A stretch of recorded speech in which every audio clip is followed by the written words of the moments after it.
We are back with another Mount Rushmore of the different eras in WWE history, and today is all about the PG era. We got Abe from Detroit in the house. You don't want to miss this one, so stick around. This is Triple Threat Wrestling.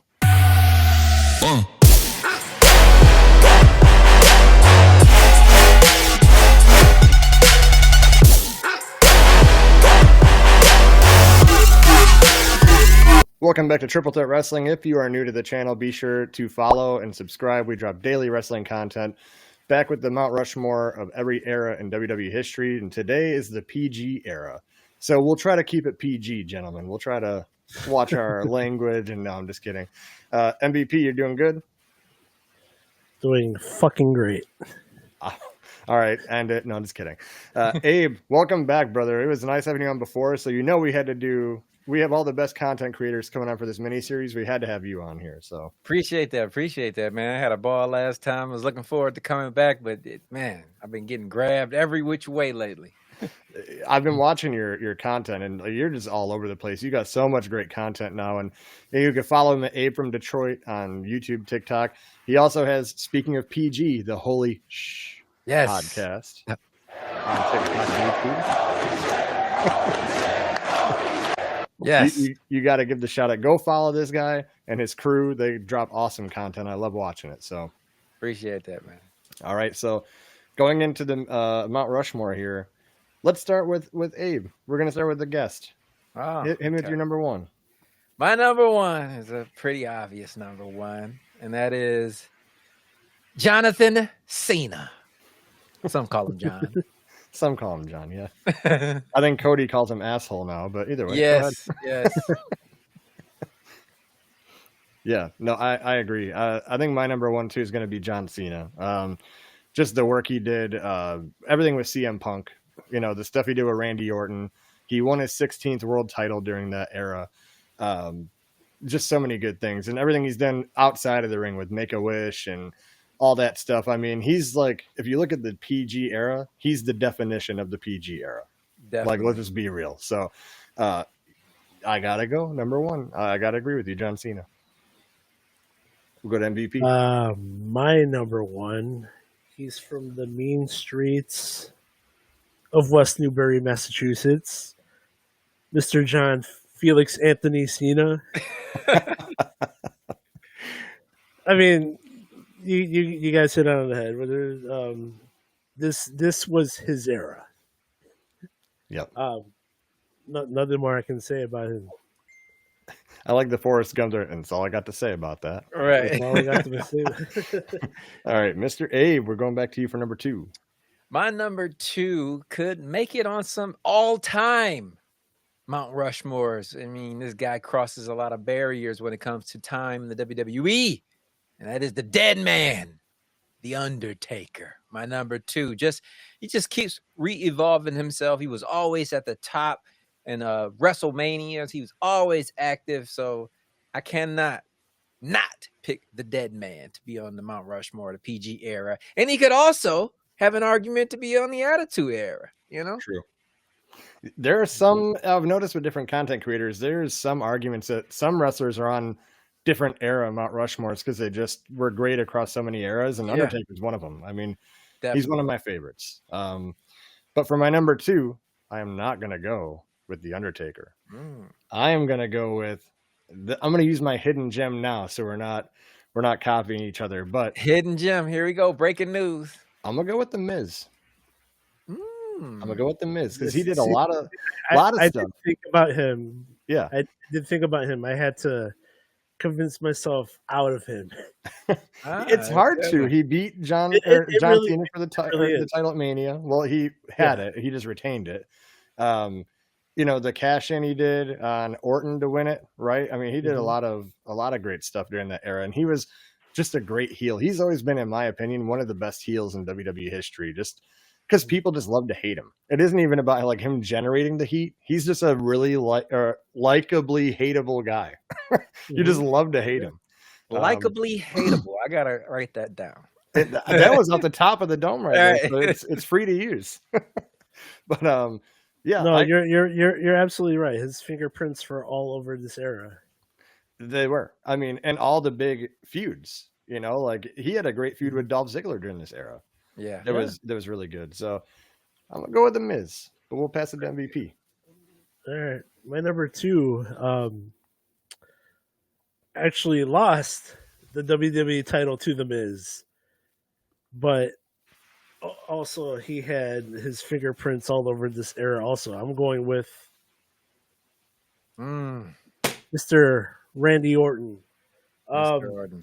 Beginning of the era, nice, like fantastic heel work, especially with him being as a member of Legacy, trying to bring up Ted DiBiase and Cody Rhodes. Yeah. And then this was also the beginnings of what we now known as the Viper.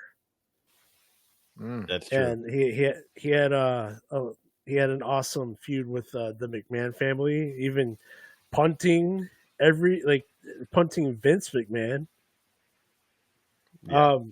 And then eventually turning face toward the end of the era in a well received face turn. I know I know I was with it. I'm a big Orton fan. But yeah, my number 2 is Randy Orton. Great pick. One of the most savage moments of that era that he did when he DDT'd Stephanie in front of Triple H and he was handcuffed on the thing. And he just looks at her and he kisses her. And I'm like, oh, what a savage dude. This dude, Triple H just fingertips away. Like, that's such a great segment. But you know what brought it even more up to the top?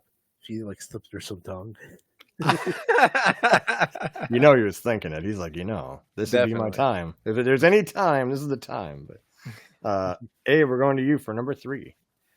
My number 3, I am an absolute, if you watch Holy Shhh Podcast, you know I'm an absolute AEW mark. So I'm going to call this guy Adam Copeland. But you guys may know him as the Edgester, the Rated R superstar, man. I felt like that time frame, he was able to come out of the Attitude Era, just like Undertaker, cross over into the PG Era. He didn't go the entire PG Era, but the beginning half of it, he had a strong presence. So Adam Copeland, a.k.a. Edge, is my number 3 pick. Him coming back out of retirement and doing what he's doing in the ring is incredible. Most people don't come back from an injury like that, and he doing incredible work. So he's about to fight for the world title tonight. Yeah, we'll see how that. Maybe he'll win it. You never know. But he said, "I don't know." My number 3. See, this is where I'm getting to the point where like I'm really split on all the rest of the people I got written down. But I think I can comfortably go with CM Punk. Comfortably, because the whole transition from the Nexus CM Punk to like winning the title from Cena, leaving with the title, coming back, having a great reign, great feuds. He fought Brock Lesnar during that era. He had Paul Heyman as his mouthpiece, 434-day title reign. I mean, CM Punk was a big part of that era. I mean, and the feud with John Cena just sets it way over the top. So I'm going to go with Mr. CM Punk. So we will go to MVP, number 3. My number 3. I'm going to have to go with Mr. Chris Jericho. Now, he's had a few feuds. I mean, he also entered in a few tag teams. He had Showmiz. He had with the Miz, and then he also teamed with Big Show for Jericho. Yeah, and then he took a year off, came back, started a feud with CM Punk. Best in the world versus best in the world. I had to go Chris Jericho on this one. I'm surprised you didn't bring up the greatest part of that. You just made the list. That was much later. That was the next era. Oh, was it? Okay, I thought it was like the tail end of the PG era, but that was near the end of his WWE era. Well, then since I got it wrong, I just made the list. We'll go to Abe for his final face on his Mount Rushmore. The final face on my Rushmore is actually on my all-time Mount Rushmore as well. But on that list, I call him the Heartbreak Kid. On this list, I call him Jesus Christ Superstar, Shawn Michaels. Shawn Michaels, he just when he came back and he had the whole he was saved and holy. That run was decent to me. You know, I felt like it was a nicer era of his heartbreak kid heel, just always being the bad guy. So I enjoyed that. You know, coming out with the white beater and the blue jeans. It was cool, man. I enjoyed it. Shawn Michaels, my number 4 in the PG era.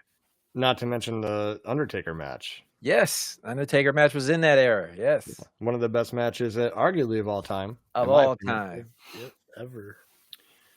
I'm really split here. I got 3 left that I wrote down that I think are worthy of this spot, and I know where my mind wants to go, but I'm gonna go where I just feel that we need to go. I gotta go Daniel Bryan. Daniel Bryan, great pick. Daniel Bryan. I mean, the Yes Movement, that arguably is enough to get him on the Mount Rushmore of that era, but great heel work, you know, when he faced Sheamus, you know, lost the title in 18 seconds of Mania. Like, he was one of those guys that, again, was really easy to not like during that heel run. And now Team Hell No was during that era, right? Or was that right? Yeah. That was weekly. I'm not a big fan of like the segments like that backstage where they had like the therapist. This was just so great. It was so fun to just watch them like go to therapy and end up hugging it out and being like, buddies. So I got to go Daniel Bryan for my final Mount Rushmore spot. I think in one of those segments, he actually ate a meatball. Yeah, he did. That is true. A vegan guy eating a meatball. It was a tofu ball, but we'll go. We'll go to you for number 4, Matt. My number 4. You said it, Lucky. I'm going CM Punk. Now, toward he kind of lurked around the beginning of the era, and toward the middle of the era, he had some supreme heel work. Arguably deserving of a WrestleMania main event, but it never happened. And then Money in the Bank 2011 happened, and it just flipped the whole landscape of wrestling on its head. And you can argue that there was no one hotter than CM Punk toward the end of the PG era. Facts. So for that, he has a place on my Mount Rushmore. Do you have any honorable mentions? I do. I was just gonna say that. I had 2 that I was almost gonna put on the list. Mm-hmm. One was, they both kind of sleepers. One maybe not so much, but my main sleeper was the Big Show. You know, he had a big feud with Mayweather in 2008 that really catapulted this whole entire PG era. And I thought Big Show, he kept, he was in the main card, pretty much on main events on WrestleMania for the next 2 to 3 years. He had a match with Bobby Lashley, I remember, and Vince was, I think Vince was the referee or something like that. And then my second would be JBL. You know, I like the way he reinvented himself during that era, leaving APA, and I just enjoyed JBL during that era. Yeah, that's a great one. I'll give you mine before you go MVP, but my one that almost made it was Randy Orton. I chose against Chris Jericho because you took him, and I was like, I want to be different, and I'll take Daniel Bryan. But also a sleeper pick, Sheamus. Mm-hmm. He beat John Cena for his first world title in like his first month. His first title match, yeah. So I mean, he was all over the PG era. I still say that was a botch because you see Cena go through that table, and he's like, yeah. And he was built up as a dominant force up to that title match too, just destroying everyone. So yeah, that was a sleeper pick for me. But because we're in the week we're in, and before we end this episode, I gotta ask Abe. I wanted to ask our guest last night, but Abe, what do you think of John Cena's heel turn? I thought that it was done pretty well. The only thing that stopped me, a lot of people like to compare it to Hulk Hogan's heel turn. I felt like Hogan's came off a little bit more of a surprise. We kind of felt Cena was going to do something.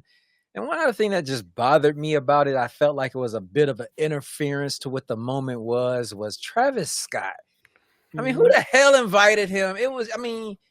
It took away from me the serious. I know it's pro wrestling is not serious, but us fans who watch it all the time in our world, when you bring an outsider in, it kind of makes it a little gimmicky. So that is what really kind of just, and I'm a huge Travis Scott fan, but there's a place and time for everything. This was supposed to be a historic moment. No gimmick shit. All you needed was Cena. All you needed was The Rock, and all you needed was Cody Rhodes, and it would have been magical. But I still enjoyed it. I thought it was great.